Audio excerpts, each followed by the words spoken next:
पिछले 3 महीने से हम लोग मैदान में गर्मी से झुलस रहे हैं। कल दिल्ली का टेम्परेचर 52 डिग्री था। कल गोरखपुर में 48 डिग्री टेम्परेचर था। और जब यहां पर मैं आया तो मुझे बड़ी राहत महसूस हुई। मुझे एहसास हुआ कि वास्तव में देवभूमि हमारा हिमाचल प्रदेश क्यों कही जाती है। यद्यपि मेरा जन्म भी पहाड़ों में ही हुआ है, लेकिन यह तो प्रकृति और परमात्मा का एक संजोग होता है कि हम लोग चलते चलते फिर कहीं और निकलते हुए आज मुझे उत्तर प्रदेश में सेवा का अवसर प्राप्त हुआ है। जब मुझे बताया गया कि मुझे हिमाचल प्रदेश में प्रचार के लिए जाना है, मैंने कहा कंगना जी के लिए तो जरूर जाऊंगा। और इसलिए जाऊंगा कि हिमाचल की इस लड़की ने, देखिए, उसमें मीराबाई की भक्ति है, उसमें महारानी पद्मिनी का तेज है और विरोधियों से जूझने के लिए महारानी लक्ष्मीबाई का शौर्य और वीरांगना का भाव भी है। आपने देखा होगा कांग्रेस को और उद्धव ठाकरे की सरकार को कैसे सड़कों पर ला करके पानी पिलाने के लिए मजबूर कर दिया था इन्होंने मुंबई में। तब लोग पूछते थे कि कंगना रनौत कौन है। तब यहां से जयराम ठाकुर जी का बयान आया था, कहा कि हमारी यहां की बेटी है और अगर कोई कुछ बाल बांका भी करेगा यहां की दूर भूमि खड़ी हो जाएगी। और बहनों और भाइयों, आज मुझे आपके बीच में यहां पर उनके प्रचार के लिए आने का अवसर प्राप्त हुआ है। आज हम हिमाचल प्रदेश में मंडी में देखें, हमीरपुर में देखें, शिमला में देखें, पालमपुर में देखें, या देश के अंदर कश्मीर से लेकर कन्याकुमारी तक, कामरूप से लेकर के कच्छ तक, पूरे हिंदुस्तान को जो हम देखते हैं, एक ही नारा गूंज रहा है, एक स्वर पूरे हिंदुस्तान का है, और वह है कि फिर एक बार, फिर एक बार, फिर एक बार, और अब की बार 400 पार की जब बात होती है तो बहन और भाइयों, कांग्रेस चारों खाने चित्त होती है, क्योंकि वो स्वयं 400 सीटों पे चुनाव नहीं लड़ रही है। 400 सीटों पर भी अब उसको चुनाव लड़ने का अवसर प्राप्त नहीं हुआ है। तो जनता जनार्दन से पूछते हैं कि 400 पार कैसे, तो जनता जनार्दन ही कह देती है कि जो राम को लाए हैं हम उनको, क्या हिमाचल और मंडी भी इसके लिए तैयार है ना? जो राम को लाए हैं। और फिर जनता जनार्दन ये भी कहती है कि राम भक्त ही राज करेगा दिल्ली के। आप भी यही सोचते हैं ना? पूरा चुनाव अगर आप देखेंगे तो बहनों और भाइयों, यह राम भक्त और राम द्रोहियों के बीच में आकर के अब सिमट गया है। रामद्रोही वही जो आतंकवाद और नक्सलवाद का समर्थन करते हैं। रामद्रोही वही जो भारत के अस्मिता और भारत के अस्तित्व पर प्रश्न खड़ा करते हैं। रामद्रोही वही जिन लोगों ने भारत के विकास को बाधित किया, जिन लोगों ने गरीबों के हितों पर डकैती डाली, जिन लोगों ने भारत को हर स्तर पर अपमानित करने का काम किया। और राम भक्त वही जिसके लिए भारत का हित सर्वोपरि है। राम भक्त वही जो भारत की अस्मिता को पहचानता है, 500 वर्षों का इंतजार समाप्त करता है, अयोध्या में रामलला को विराजमान करने के लिए अपनी पूरी ताकत लगा देता है। और जो आपके पूर्वजों का संकल्प था, यही संकल्प होता था। यहां के पालनपुर में 1989 में पहला संकल्प भारतीय जनता पार्टी ने पारित किया था, और अब पारित किया था कि अयोध्या में राम मंदिर के लिए हम आंदोलन करेंगे। यही हिमाचल प्रदेश है। और आज जो संकल्प उस समय हम लोग नारों में लगाते थे कि रामलला हम आएंगे, मंदिर वहीं, यही बोलते थे ना। अब तो अयोध्या में राम मंदिर का निर्माण हो गया ना, कोई संदेह? 500 वर्षों का इंतजार समाप्त हो गया ना। 500 वर्षों का इंतजार समाप्त हुआ और 500 वर्षों के बाद पहली बार अयोध्या में रामलला ने होली भी खेली और अपना जन्मोत्सव भी मनाया। बहन और भाइयों, मैं आप सभी कुल्लू वासियों को इस बात के लिए बधाई देता हूं, इस बात के लिए मैं आपका अभिनंदन करता हूं कि आप यहां पे विजयदशमी का आयोजन बहुत भव्यता के साथ करते हैं। आदरणीय प्रधानमंत्री जी को इसमें शामिल होने का अवसर प्राप्त हुआ था, लेकिन आज मैं आप सबसे भी कहूंगा, आज जब आप अयोध्या आएंगे, आपको एक नई अयोध्या देखने को मिलेगी। ऐसा लगेगा जैसे प्रभु राम के समय की अयोध्या साक्षात इस धरती पर आ गई हो। और अयोध्या में हम लोगों ने कैसे एक एक कार्य को वहां पे संपन्न किया है, यही तो है हमारी कृतज्ञता ज्ञापित करने का भाव। अयोध्या में अगर प्रभु राम विराजे हैं, तो अयोध्या में मंदिर में प्रभु राम को विराजमान करने के पहले वहां के इंटरनेशनल एयरपोर्ट का नाम महर्षि वाल्मीकि के नाम पर किया गया। भगवान राम जब वनवास के लिए जा रहे थे, तो बहनों और भाइयों, पहली रात उन्होंने बिताई थी निषाद राज के यहां। पहली रात उन्होंने बिताई थी निषाद राज के यहां। अयोध्या में जितने भी रेल बसेरा और यात्री विश्रामालय हैं, वह है निषाद राज के नाम पर। और जब माता सीता को ढूंढने के लिए प्रभु राम वनों में भटक रहे थे, तो प्रभु राम के उस समय के सहभाग से उन समय भगवान राम को बेर खिलाने का काम किसी ने किया था, वह माता सबरी ने किया था। जितने भी भोजनालय हैं, उन भोजनालय का नाम माता सबरी के नाम पर रखने का काम भी किया गया है अयोध्या धाम में, अगर आप आएंगे तो। और इसीलिए मैं आज आपसे कहने के लिए आया हूं, काशी में आप जाएंगे, काशी विश्वनाथ धाम, अयोध्या में आप आएंगे, श्री राम जन्मभूमि पर भगवान राम का भव्य मंदिर का निर्माण। और अयोध्या और काशी का जब काम हो चुका है, तो हम तो अब तैयारी कर रहे हैं मथुरा की तरफ जाने की। बहनों और भाइयों, हम भारत के अस्मिता और अस्तित्व के साथ खिलवाड़ करने वाले लोग नहीं हैं। हम तो भारत को भारतीयता के रूप में पहचानने वाले, भारत की अस्मिता और अस्तित्व के लिए जो आवश्यक होगा, उस प्रकार का कदम उठाने में हमें कोई संकोच नहीं। और आपने बदलते हुए भारत को देखा है 10 वर्ष में, मोदी जी के नेतृत्व में बदलते हुए भारत को, एक ऐसा भारत आज जो एक भारत भी है और श्रेष्ठ भारत भी है। दुनिया के अंदर सम्मान बढ़ा है, देश की सीमाएं सुरक्षित हुई हैं। हिमाचल का नौजवान देश की सीमाओं की रक्षा करते हुए पूरी मजबूती के साथ खड़ा है। आतंकवाद और नक्सलवाद समाप्त हुआ है।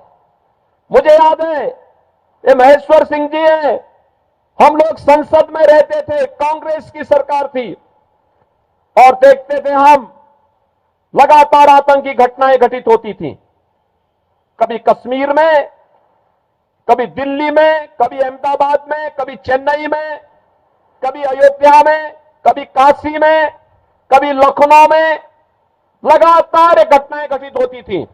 हम लोग उस समय की कांग्रेस की सरकार से कहते थे कि आतंकवाद से निपटो, आतंकवाद के सामने क्यों घुटना टेके हुए वो। ये कहते थे आतंकवादी तो सीमा पार के हैं। हमें आश्चर्य होता था, सरकार कह दे, पल्ला झाड़ दे, और आज आप देखते होंगे आतंकवाद और नक्सलवाद समाप्त। अब तो कहीं भी आतिशबाजी करते हुए कोई पटाखा भी जोर से फट जाए तो पाकिस्तान पहले सफाई देता है, कहता साहब मेरा हाथ नहीं है, मैंने नहीं किया है, क्योंकि उसे मालूम है ये नया भारत है, उसे मालूम है ये नया भारत है, ये नया भारत छेड़ता नहीं है। लेकिन अगर कोई छेड़ता है तो छोड़ता भी नहीं है। बहनों और भाइयों, नए भारत में आप विकास के नए नए कार्य देख रहे होंगे। हाईवे 2 लेन, 4 लेन, 6 लेन, 12 लेन के हाईवे, रेल, नमो भारत, वंदे भारत, अमृत भारत की नई ट्रेन की सुविधा, एयरपोर्ट की सुविधा, हवाई चप्पल पहनने वाला भी हवाई जहाज की यात्रा कर सकता है, मेट्रो की सुविधा, रोपवे की सुविधा, 1 district 1 medical college, AIIMS, IIT, IIM, triple IT, NIT और वर्ल्ड क्लास यूनिवर्सिटी का एक संजाल पूरे देश के अंदर आज हम देख सकते हैं। अब तो हिमाचल प्रदेश में भी अपना एम्स है। बहनों और भाइयों, आज जिस कार्य के लिए पहले भारत के वासी दुनिया के अंदर जाते थे, आज वह मोदी जी ने भारत के अंदर ही उपलब्ध करवाने का काम किया है। और गरीब कल्याणकारी योजनाओं की इतनी लंबी फेहरिस्त है, इतनी लंबी फेहरिस्त है। एक भारत है, 80 करोड़ लोगों को फ्री में राशन दे रहा है, और दूसरी तरफ पाकिस्तान है, 23 करोड़ की कुल आबादी, वह भी भूख से मर रही है। और मैं कहता हूं उन लोगों से, इन कांग्रेसियों से मैं कहता हूं जो पाकिस्तान का राग अलापते हैं, मैं उनसे कहता हूं काय भारत में बोझ बने हो, पाकिस्तान में जाओ, वहां कोई भीख भी नहीं देगा, वहां कोई भीख भी नहीं देने वाला है। अरे जो स्वयं भूखा मर रहा है, भारत 80 करोड़ लोगों को फ्री में राशन की सुविधा का लाभ दे रहा है। और बहनों और भाइयों, एक तरफ 80 करोड़ लोगों को फ्री में राशन, दूसरी तरफ 60 करोड़ लोग भारत के अंदर ऐसे हैं जिन्हें उज्ज्वला योजना के अंतर्गत, जिन्हें भारत के अंदर 60 करोड़ लोग हम लोगों ने देश के अंदर ऐसे हैं जिन्हें 5 लाख रुपए की फ्री स्वास्थ्य की सुविधा है। और मोदी जी ने एक बात कही है, उन्होंने कहा था 4 जून को जब फिर एक बार मोदी सरकार बनेगी, 70 वर्ष से ऊपर के हर एक बुजुर्ग को प्रतिवर्ष 5 लाख रुपए स्वास्थ्य की सुविधा के लिए उपलब्ध करवाएंगे। कोई चिंता नहीं घर वालों को। मोदी जी ने कहा है किसान सम्मान निधि जारी रहेगी। 12 करोड़ किसान सम्मान निधि का लाभ देश के अंदर प्राप्त कर रहे हैं। हर घर में शौचालय बन गए हैं। 10 करोड़ घरों में गैस के कनेक्शन पहुंच गए हैं। और मैं जयराम ठाकुर जी को धन्यवाद दूंगा कि हिमाचल प्रदेश देश का पहला राज्य है जिसने रसोई गैस के 100% सैचुरेशन को अपने राज्य में पूरा कर दिया है। ये पहला राज्य है, ये भाजपा का पहला राज्य था जहां पे जयराम ठाकुर जी के नेतृत्व में काम पूरा हुआ। बहनों और भाइयों, 4 करोड़ लोगों को आवास देश के अंदर प्राप्त हुए हैं। मोदी जी ने कहा है 4 जून को जब फिर एक बार मोदी सरकार बनेगी तो मोदी सरकार बनने के साथ बचे हुए गरीबों के लिए भी एक एक आवास उपलब्ध करवाने का काम होगा। बहनों और भाइयों, एक तरफ भारतीय जनता पार्टी है, सुरक्षा भी है, सम्मान भी है, विकास भी है, गरीब कल्याण भी है, विरासत और विकास का अद्भुत संगम देश के अंदर मोदी जी के नेतृत्व में देखने को मिल रहा है। और दूसरी तरफ कांग्रेस के नेतृत्व में इंडी गठबंधन भानुमति का पिटारा है। आप देखो कैसा इनका गठबंधन है, कैसा कैसा कार्य कर रहे हैं, कैसे कैसे इन लोगों का गठबंधन है। दिल्ली में कांग्रेस और आम आदमी पार्टी कहते कि हम मिलकर चुनाव लड़ेंगे, लेकिन पंजाब में उनकी सरकार है, पंजाब में दोनों एक दूसरे के खिलाफ लड़ रहे हैं। देश के अंदर टीएमसी और कांग्रेस कहती है कि हम मिलकर के चुनाव लड़ेंगे, लेकिन बंगाल में जहां टीएमसी की सरकार है वहां एक दूसरे को गाली दे रहे हैं। ऐसे ही हर राज्य में इनके हाल है। और इनका घोषणा पत्र, कांग्रेस का घोषणा पत्र तो ऐसे लगता है जैसे मुस्लिम लीग का घोषणा पत्र हो। बहनों और भाइयों बहनों, कांग्रेस को वोट देने का मतलब आज के दिन पर मुस्लिम लीग को वोट देने जैसा है। जो काम मुस्लिम लीग ने, जो काम 1940 के दशक में मुस्लिम लीग ने किया था, आज कांग्रेस वही काम करने जा रही है। उसका घोषणा पत्र तो देखो, उसका घोषणा पत्र कहता है कि पर्सनल लॉ लागू करेंगे। पर्सनल लॉ का मतलब आप जानते हैं? पर्सनल लॉ का मतलब तालिबानी शासन। बेटी स्कूल नहीं जा पाएगी, बहनें ऑफिस और मार्केट नहीं जा पाएंगी, बुर्का पहन करके घर के अंदर उन्हें दुबक के रहना पड़ेगा। भारतीय जनता पार्टी इस बात की घोषणा करती है, भारत बाबा साहब भीमराव अंबेडकर के द्वारा बनाए गए संविधान से चलेगा, किसी सरिया कानून से भारत नहीं चलेगा। कांग्रेस की इन मंशाओं को पूरा नहीं होने देंगे। और वीर भूमि हिमाचल प्रदेश से मैं आपसे यही कहना चाहूंगा, हमें कांग्रेस की मंशाओं को पूरा नहीं होने देना है। कांग्रेस का घोषणा पत्र कहता है, कांग्रेस के शहजादे से किसी ने पूछा क्या करेंगे सत्ता में आकर के, कहा गरीबी हटाएंगे। पत्रकार ने पूछा कि भाई बताओ, तुम्हारी दादी भी यही नारा देती थी और तुम भी यही नारा दे रहे हो। कहा दादी ने नारा दिया था लेकिन मैं एक झटके में हटा दूंगा। कहा कैसे हटाएंगे, कैसे हटाएंगे? उसने कहा संपत्ति का सर्वे कराऊंगा। संपत्ति का सर्वे का मतलब आप जानते हैं? पहले आपकी संपत्ति का सर्वे करवाएंगे। आपके फादर, ग्रैंडफादर ने, आपके दादा ने, आपके बाबा ने, आपके फादर ने, आपके मदर ने, आपकी मां, आपके पिता से किससे कोई पैतृक संपत्ति आपको प्राप्त हुई है, उस पर ये वरासत टैक्स लगाएंगे। वरासत टैक्स में आधी प्रॉपर्टी ये लोग ले लेंगे, आपकी आधी प्रॉपर्टी ले लेंगे और आधी प्रॉपर्टी लेकर के फिर उसको किसी पाकिस्तानी, किसी अफगानिस्तानी और किसी बांग्लादेशी और किसी रोहिंग्या को घुसपैठे को दे करके। अब आप सोचो, आपका 4 कमरे का घर है या 2 कमरे का घर है, आपके पिता ने, आपके ग्रैंडफादर ने बना करके आपको दिया है, उसमें से आधे में आप रहेंगे और आधे में एक किसी घुसपैठिए को रख देंगे। क्या आपको अच्छा लगेगा? क्या कुल्लू वासियों में पूछना चाहता हूं, क्या आपको अच्छा लगेगा? क्या कांग्रेस की मंशा पूरी होनी चाहिए क्या?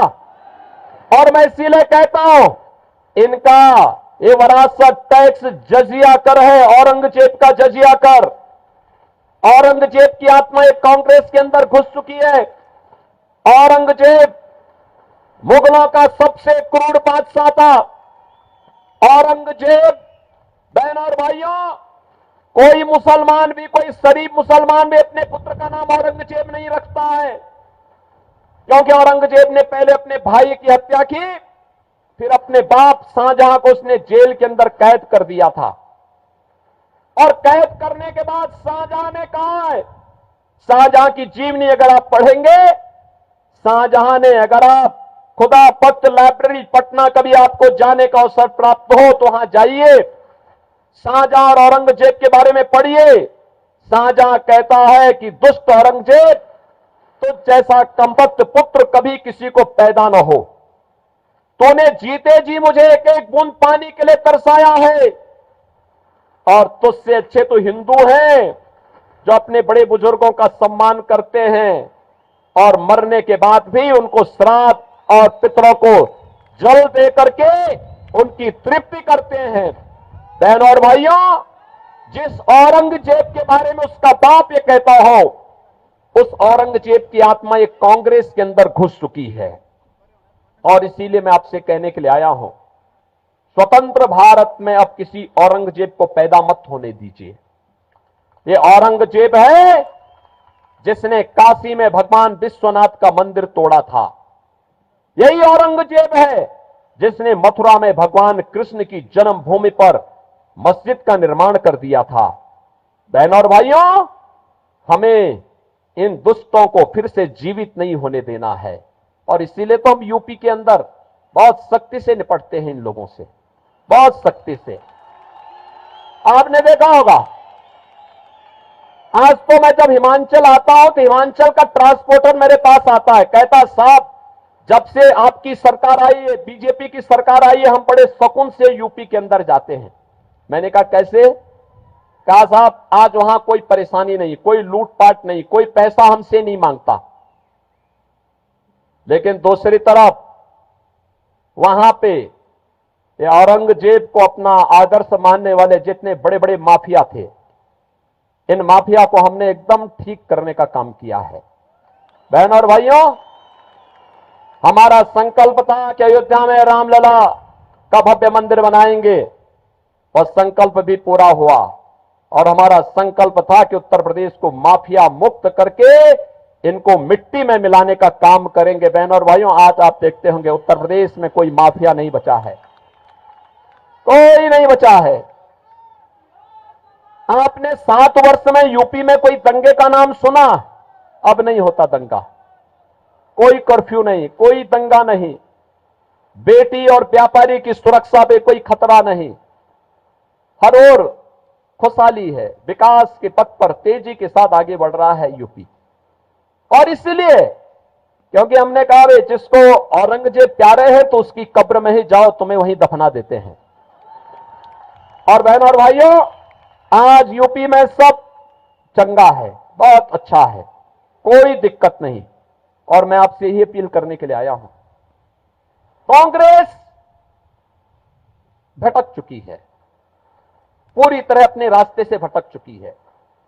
मुस्लिम लीग का एक नया संस्करण के रूप में ये अपने आप को स्थापित कर चुकी है। और इसलिए बहनों और भाइयों, किसी बहकावे में नहीं आना है। यहां पे देखिए, आपने भारतीय जनता पार्टी ने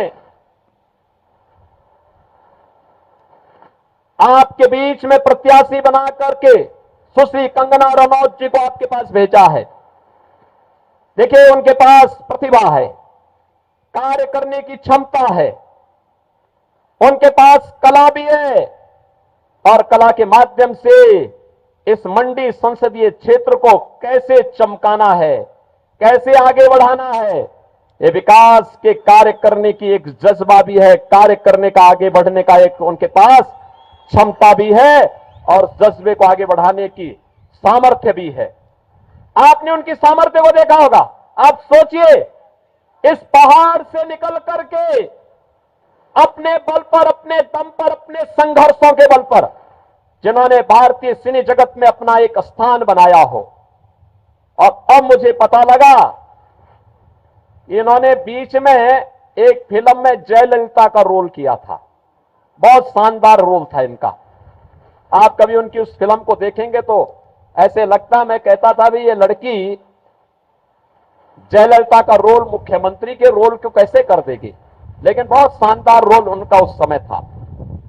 और अब मैं कह सकता हूं कि बहनों और भाइयों, जब वो चुनाव लड़ने के लिए मंडी में आई है तो कुल्लू वासियों की जिम्मेदारी बनती है, कुल्लू वासियों की जिम्मेदारी बनती है कि उनकी सामर्थ्य को, उनकी शक्ति का उपयोग करें, उन्हें अपना सांसद बना करके भेजें। देश की संसद में, देश के अंदर जो पूरी आवाज, एक स्वर पूरे देश के अंदर है कि फिर एक बार मोदी सरकार, और अब की बार 400 पार। तो 400 पार में मंडी समेत हिमाचल की चारों सीटें आएंगी। आएंगे? दोनों हाथ पाकर मुझे आश्वस्त करिए। आज चुनाव प्रचार का अंतिम दिन है। आज सायकाल प्रचार बंद होगा, कल केवल घर घर संपर्क कर पाएंगे आप दोनों हाथ पाकर के मुझे थोड़ा आश्वस्त करिए। करेंगे? जिता के भेजेंगे। लेकिन इसके लिए सभा के बाद और कल एक दिन का समय मिलेगा। क्या आप में से हर व्यक्ति 10-10 घर में जाकर के जनसंपर्क कर पाएगा? कर पाएगा? और परसों उन सबको मतदान केंद्र में ले जाके मतदान करवा देगा? करवाएगा? बहनों और भाइयों, मैं आपको कंगना जी से भी कहूंगा, यहां के सभी विधायकों से भी कहूंगा, चुनाव के बाद एक बार अयोध्या का दर्शन करने के लिए आए। इन सब लोगों को अयोध्या का दर्शन कराने के लिए लेके आए। कितने लोग अयोध्या दर्शन करने के इच्छुक है? पूरा कुल्लू ही दर्शन करना चाहता है। आप आ जाएंगे तो मैं सारी व्यवस्था अयोध्या में कर दूंगा।